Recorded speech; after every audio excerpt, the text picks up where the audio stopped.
Hi, I'm Lucy. I'm here to take your voicemail to the AI era. I answer missed calls, send call summaries, and share a link to your online booking system, website, or pricing page.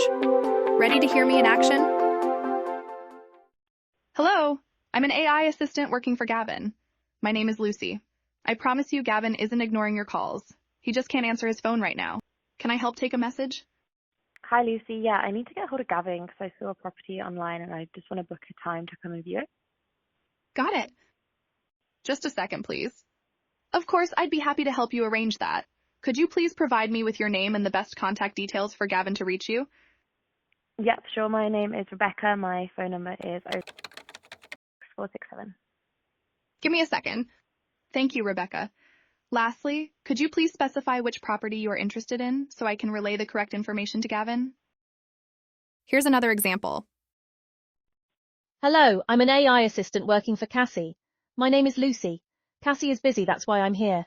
Can I help take a message? Yep, sure. Can you please tell her that I'm on my way to pick up the cake and the balloons?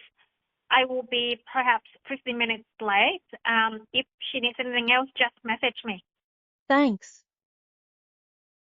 To ensure I relay your message accurately, could you please provide your name and the best way for Cassie to contact you? No worries. Just let her know that Samantha called, and if she needs anything, just text me.